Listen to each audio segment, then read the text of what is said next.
ইসরায়েলে ভারতের প্রধানমন্ত্রী নরেন্দ্র মোদী ইসরায়েল সংসদে মোদীর ভাষণ দু দেশের সম্পর্ক আরো মজবুত করায় জোর জঙ্গি দমনে একযোগে লড়াইয়ের বার্তা প্রধানমন্ত্রীর।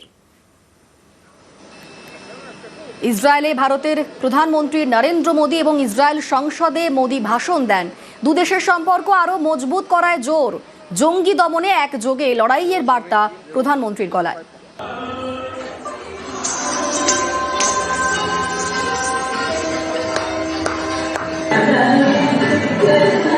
No cause can justify the murder of civilians. Nothing can justify terrorism. India has also endured the pain of terrorism. We have consistent and uncompromising policy of zero tolerance for terrorism with no double standards.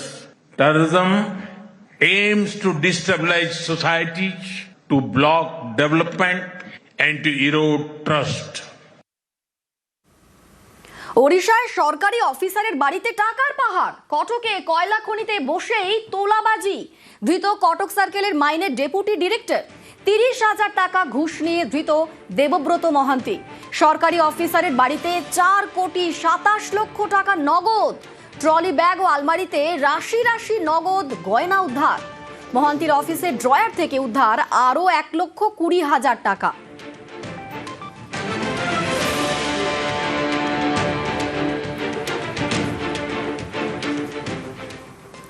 বাড়ির একতলা দখল করে বিজেপির জেলা office, বাড়ি দখল মুক্ত করতে নির্দেশ কৃষ্ণনগর আদালতের।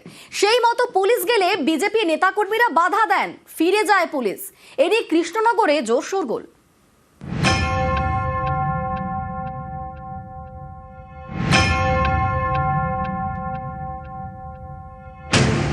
এটা বিজেপির নদিয়া উত্তর সাংগঠনিক জেলার অফিস।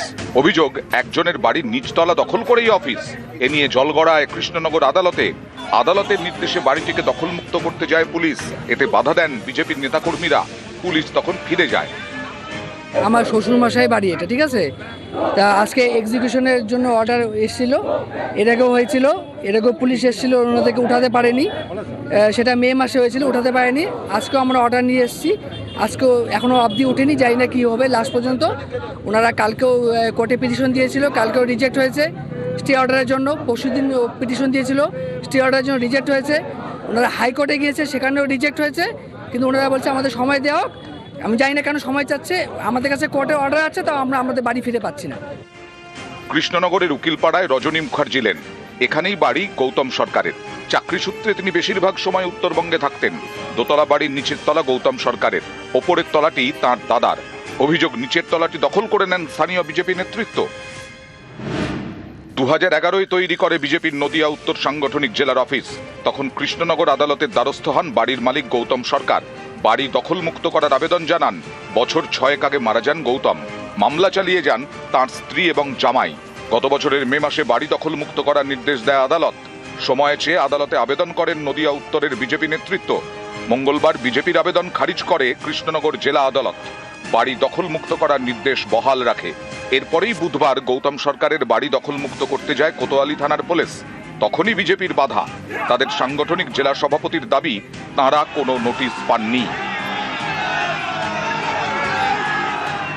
বিজেপি যেদিন থেকে প্রতিষ্ঠাতা লাভ করেছে 1980 সালের 6 এপ্রিল, আর এই পার্টি অফিস সেই দিন থেকে আমরা এখান থেকে আছি।